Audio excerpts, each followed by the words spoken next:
تمہارا دین کے اندر کردار کیا ہے، تمہاری فضیلت کیا ہے، حقوق کیا ہے، تمہیں کتنا نوازا گیا ہے، اور تمہارا کردار بڑا شاندار رہا، عورتوں کا بڑا تابناک اور خوبصورت کردار رہا ہے دین کے لیے ہمیشہ۔ بلکہ جتنے لوگ دین کے لیے تیار ہوئے، عالم ہوں، مجاہد ہوں، غازی ہوں، استاد ہوں، حافظ ہوں، ان سب کو تیار کرنے والی مائیں ہیں، اور وہ پوری جد و جہد کے ساتھ بھیجتی، تیار کرتی، محنت کرتی۔ انہوں نے ان کی تیاری میں بھی اور آبیاری میں بھی خوب کردار ادا کیا۔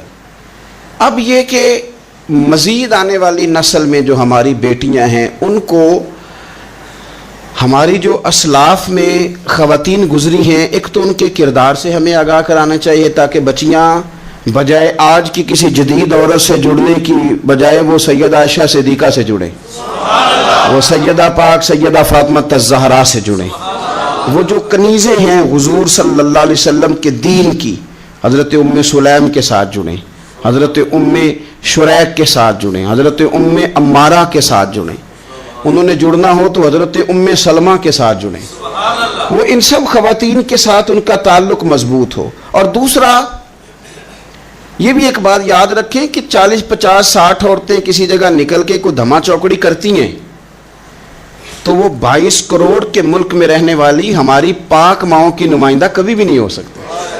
اس لیے دنیا ان کا چہرہ دیکھ کے، بلکہ ان کا مکروہ چہرہ دیکھ کے، ہمارے گھروں میں حیا کا پردہ پہن کے بیٹھنے والی عورتوں کو اس پر کبھی بھی وہ قیاس نہ کریں۔ الحمدللہ آج بھی مائیں پاک دودھ پلاتی ہیں تو رسول اللہ کا نام جپنے والے بیٹے پیدا ہوتے ہیں۔ تو اس لیے کوئی ایسی مایوسی، کوئی ایسی کمزوری، کوئی یہ نمائندہ نہیں ہے۔ یہ تو چونکہ دنیا میں ہمارے ہاں ہوتا یہ ہے کہ کوئی بندہ کوئی فضول بات کرتا ہے تو میڈیا اس کو کوریج زیادہ دیتا ہے، تو لوگ سمجھتے ہیں پتہ نہیں کیا ہو گیا۔ ایسی کوئی بات نہیں ہے، یہ تو چند لوگ ہیں، وظیفہ خار ہیں، خریدے ہوئے لوگ ہیں، اور ان کو جان بوجھ کے لا کے یہاں مسلط کیا جاتا ہے، معاذ اللہ پاکستان کی شکل دکھانے میں کچھ اپنے اس میں ملوث ہوتے ہیں تاکہ ایک بگڑی ہوئی صورت لوگوں کے سامنے پیش کی جائے۔ یہ وطن ہے داتا علی اجویری کا اور بابا فرید الدین مسعود گنج شکر کا، یہ اللہ والوں کا وطن ہے، یہ حضرت محدث اعظم پاکستان کا وطن ہے۔ اس کے اندر اس طرح کے لوگ کس طرح پنپ سکتے ہیں؟ کوئی ان کا وجود نہیں۔ تو قرآن حکیم نے ہمیں کہہ دیا کہ جو بھی نیک عمل کرے وہ مرد ہو یا عورت ہو، تخصیص کوئی نہیں، ہو مومن، مرد ہو چاہے عورت ہو، فَلَنُحْيِيَنَّهُ حَيَاةً طَيِّبَةً، ہم اسے پاکیزہ زندگی عطا فرمائیں گے۔ اللہ کے پیارے رسول صلی اللہ تعالی علیہ وسلم نے ارشاد فرمایا، حضور علیہ السلام ارشاد فرماتے ہیں کہ مختصر سی بات ہے، مسند امام احمد بن حنبل میں، انسان کے لیے جنت میں چلے جانا نا بہت بڑی کامیابی ہے۔ کیوں؟ اس لیے کہ اللہ کا دیدار بھی جنت میں اور مدینے والے محبوب کا قرب بھی جنت میں نصیب ہوگا۔ رسول کائنات علیہ السلام کے قرب میں بھی جگہ وہی جنت میں ملے گی، وہیں سب اللہ والوں کی زیارت ہے، وہیں سب کے لیے انعامات ہے، وہیں سب کا بسیرا ہے۔ قرآن مجید نے کہا اصحاب الجنتی هم الفائزون، اصحاب الجنتی هم الفائزون، یہ جو جنتی ہیں یہ کامیاب لوگ ہیں۔ تو نبی پاک صلی اللہ علیہ وسلم نے مختصر بات ارشاد فرمائی مسند امام احمد بن حنبل میں، حضور فرمانے لگے عورت 5 نمازیں پڑھے، اپنے روزوں کی حفاظت کرے، یعنی رمضان کے روزے رکھے، فرمایا اپنے خامند کی اطاعت کرے، نماز روزے کی پابندی کرے، خامند کی اطاعت کرے اور اپنی شرمگاہ کی حفاظت کرے، تو حضور فرماتے ہیں پھر قیامت والے دن نہ اس کے لیے جنت کھول دی جائے گی، وہ جس دروازے سے چاہے جنت میں داخل ہو جائے۔ پھر کھول دیا اللہ تعالیٰ نے اس کے لیے۔ 2 ہی باتیں، ایک یہ کہ نماز روزے کا خیال کرے، خامد کی اطاعت کرے، شرمگاہ کی حفاظت کرے، تو جنت کے جس دروازے سے وہ چاہے گی نا اس کو داخلہ دے دیا جائے گا۔ تو عورتوں نے بڑے مضبوط ایمان کا مظاہرہ کیا ہے، مضبوط ایمان کا۔ پہلی مثال دیتا ہوں جناب ہاجرہ کی۔ حضرت ہاجرہ رضی اللہ تعالی عنہا حضرت اسماعیل علیہ السلام کی والدہ ہیں، جناب ابراہیم خلیل اللہ علیہ السلام کی اہلیہ ہیں۔ میں نے پہلے بھی ایک دفعہ کہا تھا، پھر کہتا ہوں کہ آج کل نا کاکروچ دیکھ کے، چھپکلی دیکھ کے چیخ مارنا یہ خوف نہیں، یہ فیشن ہے۔ اسے پتہ چلتا ہے کہ یہ برگر فیملی ہے، اسے پتہ چلتا ہے یہ امیر لوگ ہیں، یعنی کاکروچ کھا جاتا ہے کہ چھپکلی کھا جاتی ہے، لیکن یہ نا جی وہ جی ہمارا بچہ چیخ مارتا ہے اس کو دیکھ کے، کیا مطلب ہے بڑا پڑھا لکھا ہے جی، بڑی سوبر فیملی. یہ پڑھے لکھے نہیں، یہ بزدل ہونے کی علامت. کمزور پڑنا، ڈرنا، خوف کھانا، اللہ تبارک و تعالیٰ پر ایمان رکھتے ہوئے توکل میں کمزوری کرنا، معاذ اللہ. مسلمان کا تو یہ نظریہ نہیں نہ ہوتا. اور مسلمان عورتوں کا ہر وقت رونا کہ نصیب پتہ نہیں کیسے ہوں گے، پتہ نہیں کیا بنے گا، میرا تو کچھ بن ہی نہیں رہا. جب بات کرنا رو کے کرنا، جب سنانا دکھ ہی سنانا. یہی حال ماں کا ہے، یہی بہن کا ہے، یہی بیٹی کا ہے، الا ماشاءاللہ کچھ اچھی بھی ہے. تو اس قدر زیادہ کمزور نظریات مسلمان عورتوں کے نہیں ہوتے. اور پھر ساری زندگی اگر یاد کرنا ہے تو دکھ یاد کرنا ہے، سکھ نہیں یاد کرنا. زندگی کے اندر جہاں کسی جگہ آزمائش آئی اس کا ذکر روز کرنا ہے، اور جو آسانی آئی ان کو بھول جانا ہے. حضرت ہاجرہ کو جناب ابراہیم خلیل اللہ علیہ السلام چھوٹا سا بیٹا دے کے وادی غیر ذی زرعین میں چھوڑ آئے. اتنی سی کھجوریں، ایک مشکیزہ پانی کا. اس خاتون کو وہاں کھڑا کیا، دور دور تک آبادی کوئی نہیں، جنگل کا سما ہے، پرندے تک آ کے نہیں چہکتے، کوئی چیز نہیں دنیا کی. لیکن ایمان اس کو کہتے ہیں، طاقت اس کو کہتے ہیں. کلمہ پڑھنے کے بعد کھڑا رہنا اور اپنے توکل کو مضبوط رکھنا اس کو کہتے ہیں. حضرت ابراہیم واپس لوٹ رہے تھے تو جناب ہاجرہ نے ایک سوال پوچھا، بس ایک. جناب ہاجرہ عرض کرتی ہیں اللہ کے خلیل، یہ اپنی مرضی سے چھوڑ کے جا رہے ہو کہ رب کا حکم ہے؟ میرے مالک کی میرے بارے میں یہی فیصلہ ہے، یہی رضا ہے، یا آپ اپنی مرضی سے چھوڑ کے جا رہے ہیں؟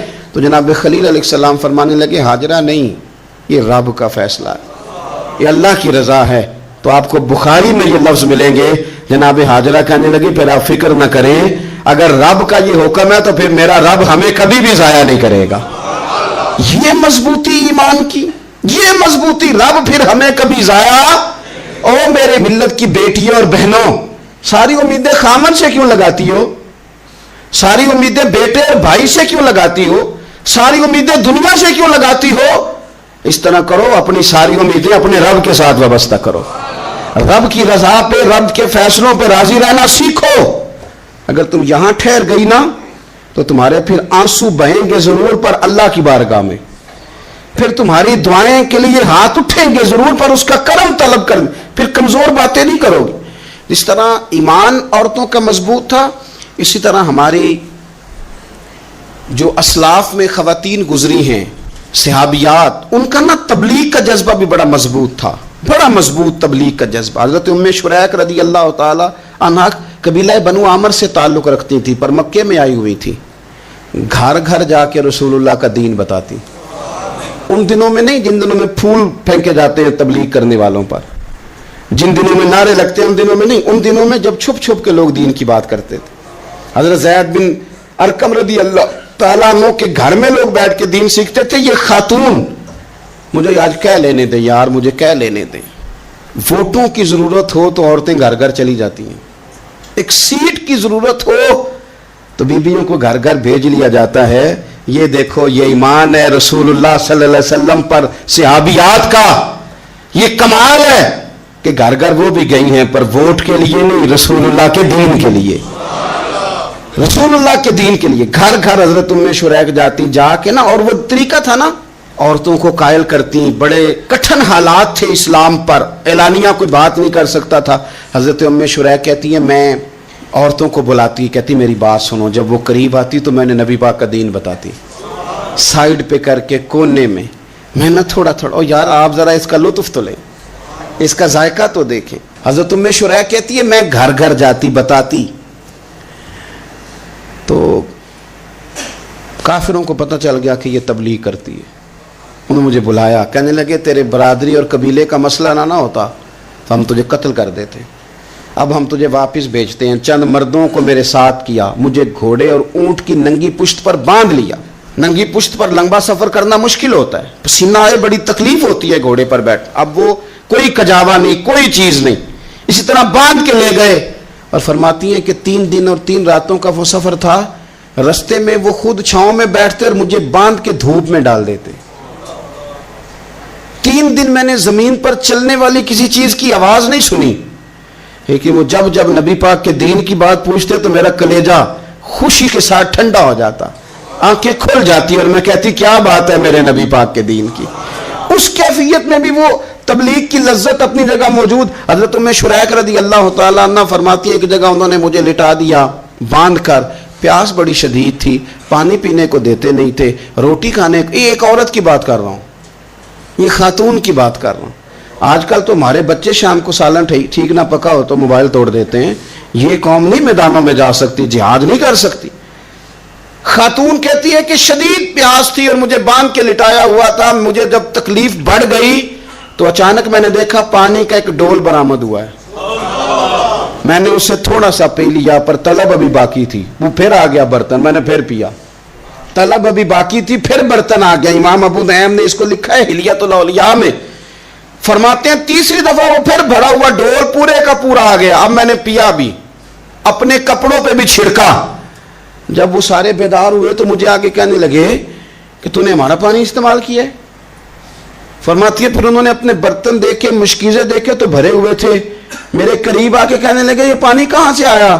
تو میں نے کہا تم ابھی میرا عقیدہ نہیں سمجھے, یہ میرے رب نے مجھے دیا ہے, میرے رب نے مجھے دیا. فرماتی ہے مجھے باندھ کے لے جا رہے تھے, پر جب میری بات سنی نا تو بول کے کہنے لگے ہمیں سمجھ آ گئی ہے تیرا دین ہمارے دین سے بہتر ہے, تیرا عقیدہ ہمارے عقیدے سے بہتر ہے. اور ایک روایت میں یوں بھی ہے کہ وہ باندھ کے لے جا رہے تھے, پر یہ کمال دیکھا تو کلمہ پڑھ کے مدینے والے کے غلام بن گئے.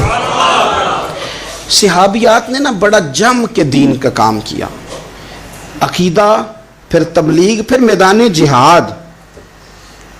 عورتیں جہاد میں جایا کرتی تھیں, وہ زخمیوں کو پانی پلاتی تھیں, مرہم پٹی کرتی تھیں. پہلے اپنے جسم کے ساتھ بڑی بڑی پٹیاں لپیٹ کے لے جاتی, جہاں کسی زخمی کو ضرورت ہوتی وہ پٹیاں کرتی. اور اعصابی طور پر مضبوط رہ کے میدان کے اندر جہاد وہ بندہ کرتا ہے جو یقین کامل کی دولت جسے نصیب ہو, جسے پتا ہو کہ یہ میں مروں گا تو میرا مرنا رائے گا نہیں, اللہ مجھے شہادت کا درجہ عطا فرمائے گا. لیکن اگر یہیں سے بندہ اپنے آپ کو مطمئن نہ کر سکے تو میدان میں جائے گا. یقین کامل ہو, اگر ہو یقین کامل پیدا تو پھر کٹ جاتی ہیں زنجیریں, پھر انسان آگے مضبوطی سے آگے بڑھتا ہے. نبی پاک صلی اللہ علیہ وسلم جب جہاد کے لیے تشریف لے جاتے نا تو عورتوں پر کسی نہ کسی شخص کو نمائندہ بنا کے چھوڑ کے جاتے تھے. ایک دفعہ مولا علی شیر خدا کو بھی چھوڑ کے گئے, حضرت عبداللہ ابن مکتوم رضی اللہ تعالیٰ عنہ کو بھی ایک دفعہ چھوڑ کے گئے. ایک موقع پر نا حضور نے عورتوں کو ایک جگہ پہ چھوڑا پیچھے, تو وہ قلعہ تھا حضرت حسان بن ثابت رضی اللہ تعالیٰ عنہ, بڑا مضبوط قلعہ تھا. اس قلعے کے اندر خواتین ساری محفوظ کر کے ان کو وہاں بٹھا دیا گیا. حضور جہاد کے لیے چلے گئے. اب وہاں قلعے میں عورتوں کو اس لیے رکھا گیا تھا کہ یہاں یہودی بھی ہیں, تو ایسا نہ ہو کہ ہم باہر لڑیں تو وہ اندر سے کوئی شرارت کر دیں, لہٰذا عورتیں محفوظ رہیں. حضرت حسان بن ثابت رضی اللہ تعالیٰ عنہ کی ڈیوٹی تھی تلوار لے کے حفاظت کرنے کی, تو ایک یہودی آ گیا. وہ اب ٹو کرنے لگا, تجسس کرنے لگا کہ یہاں عورتیں ہیں تو کوئی مرد بھی ہے کہ نہیں, دائیں بائیں دیکھنے لگا. حضرت صفیہ رضی اللہ تعالیٰ عنہ نے توجہ کی, اور جناب حسان بن ثابت سے کہنے لے 1 منٹ لگا اس کی گردن مار دے, ایسا نہ ہو کہ یہ جا کے بتا دے, گردن اڑا دے. حضرت حسان بن ثابت ذرا تھوڑی کوشش کرنے لگے, ارادہ کرنے لگے, آگے بڑھنے لگے, تو ابھی وہ تیاری میں ہی تھے تو حضرت صفیہ رضی اللہ تعالیٰ عنہ خود نکلی پیچھے سے ہو کے, ذرا سا ایک ستون کے پیچھے چھپی, ہاتھ میں بڑا سا ڈنڈا پکڑا. وہ آپ کے قریب سے گزرنے لگا. تو یہ خاتون کی بات کر رہا ہوں, خاتون کی. کسی مرد کی ضرورت ہے عورت کو تنگ کر جائے؟ شرط یہ ہے کہ عورت کے اندر بھی تو غیرت ایمانی ہونا, اس کے اندر بھی تو وہ قوت ہونا. ایسا نہ ہو کہ وہ کمزور پڑ جائے. ہاتھ کے اندر ڈنڈا تھا, جب وہ یہودی پاس سے گزرنے لگا تو اللہ اکبر کہہ کے بی بی نے اتنے زور سے مارا ڈنڈا, حضور کی پپھوں نے ایک ہی ڈنڈا کھایا اور وہ زمین پہ ڈھیر ہو گیا. حضرت صفیہ نکلی اور جناب حسان بن ثابت سے کہنے لگی مجھے آتی ہے شرم, چونکہ جب کسی کو مار دیا جائے تو اس کا مال مال غنیمت ہے نا کافر کا, اب اس کی زرہ اتارنی ہے, اس کی تلوار لینی ہے. فرمایا مجھے شرم آتی ہے, وہ مرد ہے, اس طرح کرو مار میں نے دیا, سامان تم اتار کے لے آؤ. یہ قوت تھی مسلمان عورتوں کے اندر, یہ شوق تھا, یہ جذبہ تھا. ہمارے ہاں نا وہ روز روز کی کمزوریاں, عورتوں کا روز آنسو بہانا اور جہاں بھی سنانا دھوکھی سنانا, اس نے انہیں کمزور کر دیا ہے. آپ کے ذہن پہ چیزیں سوار ہو جاتی ہیں نا.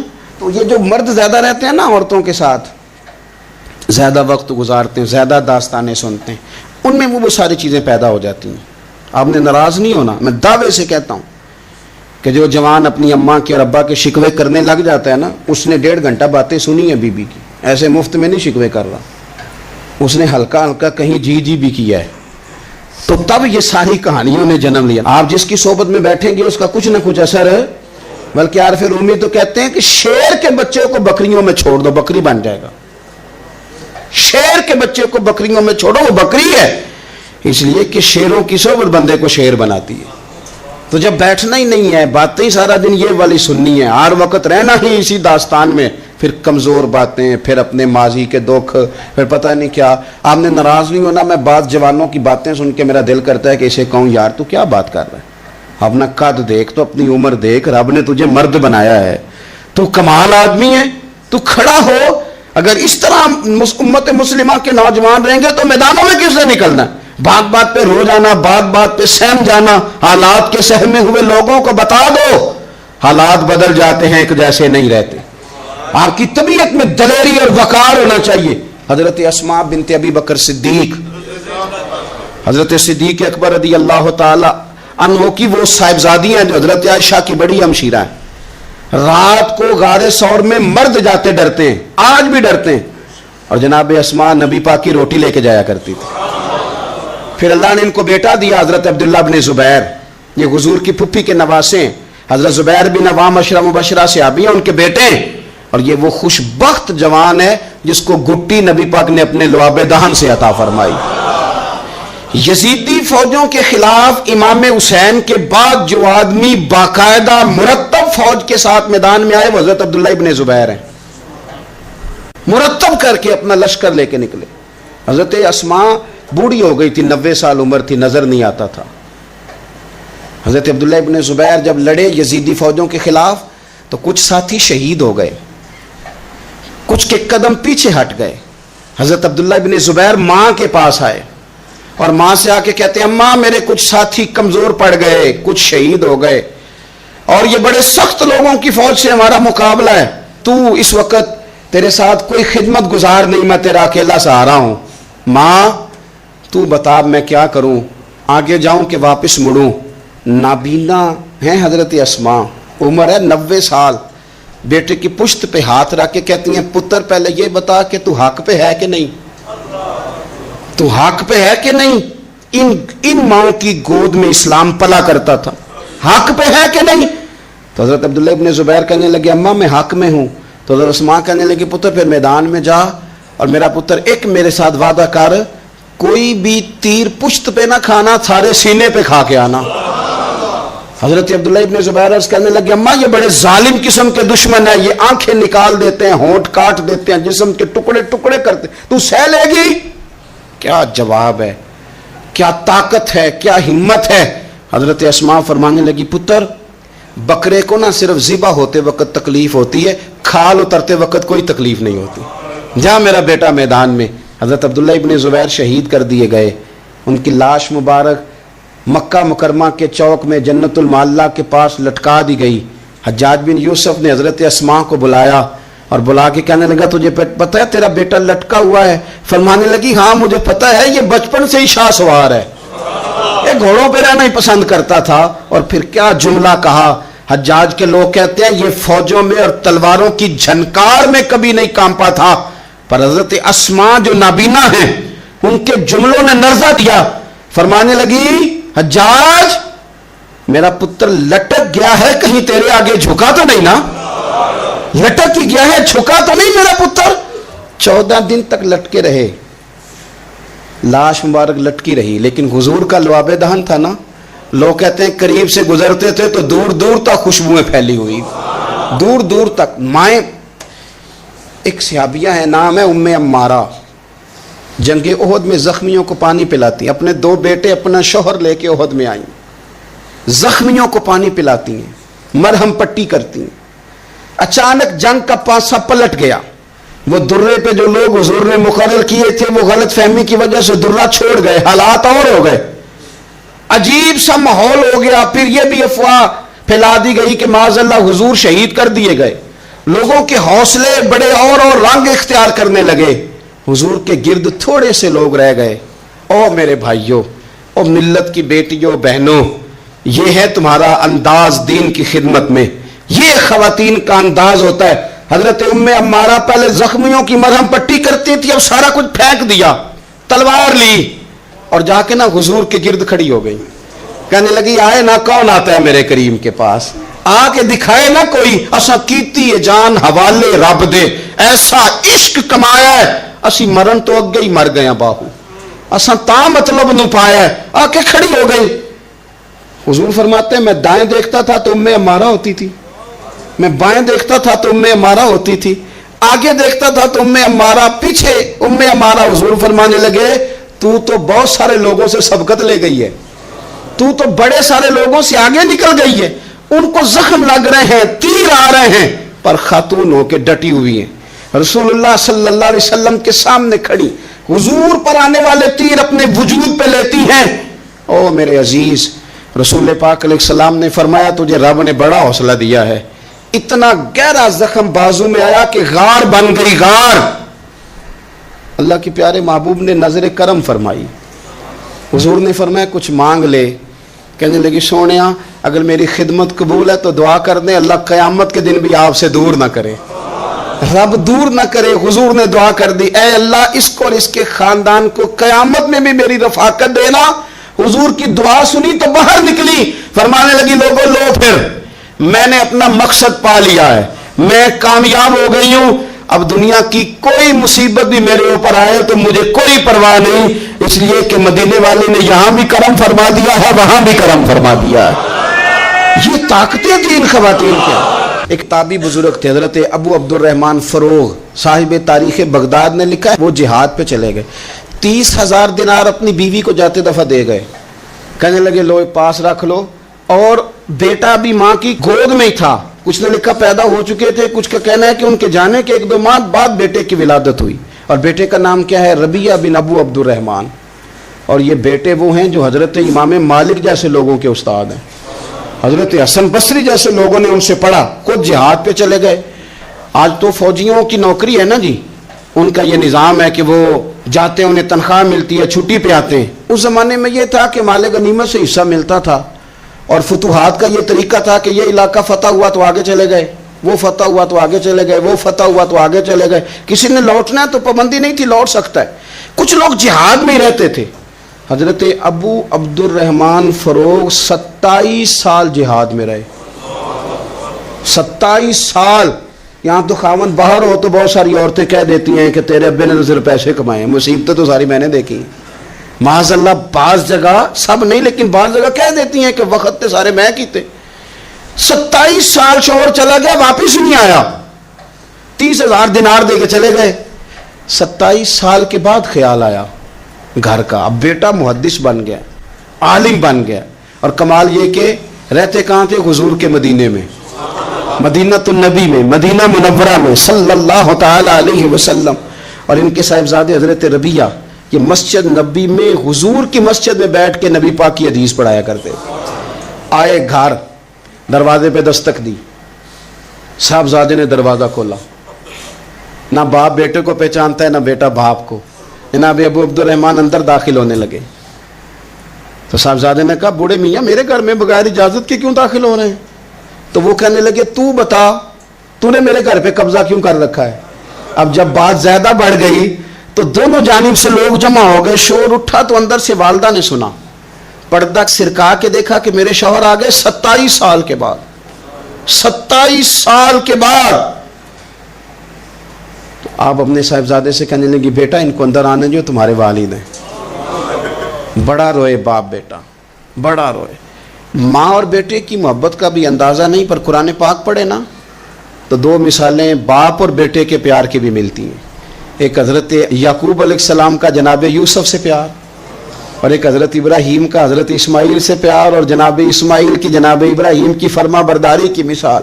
اس کا بھی جواب کوئی نہیں. باپ اتنا رو رہے ہیں اور بیٹے کی یاد میں، اس کا بھی اندازہ کوئی نہیں کر سکتا. باپ بیٹا مل کے بڑا روئے. عصر کی نماز کا وقت ہو گیا. حضرت ربیہ جو محدث ہیں وہ وضو کر کے مسجد شریف چلے گئے. یہ ابھی چونکہ سفر سے آئے تھے، انہوں نے کھانا وانا کھایا، تھوڑی دیر بیت گئی تو یہ نہیں پوچھا پیچھے حال کیا رہا. پوچھتے ہیں اپنی بیوی سے میرے 30,000 دینار کہاں ہیں؟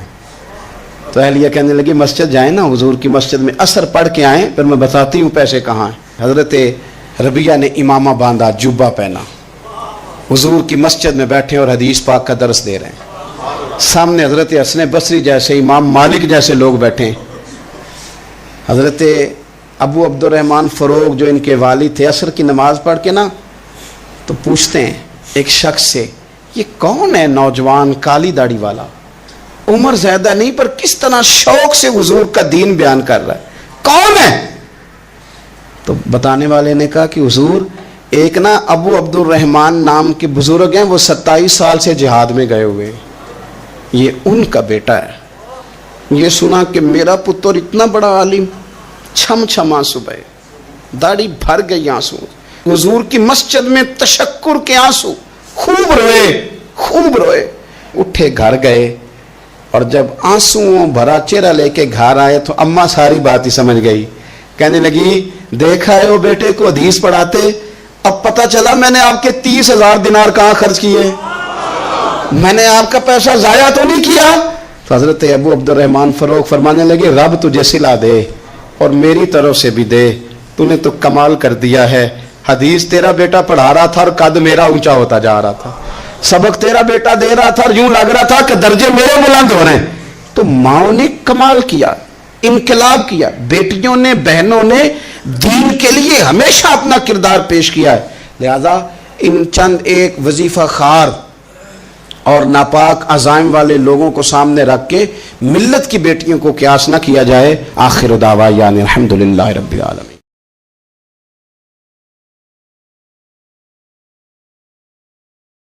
ان کا منگتا ہوں جو منگتا نہیں ہونے دیتے، ان کا منگتا ہوں جو منگتا نہیں ہونے دیتے، ان کا منگتا ہوں جو منگتا نہیں ہونے دیتے، یہ حوالے مجھے رسوا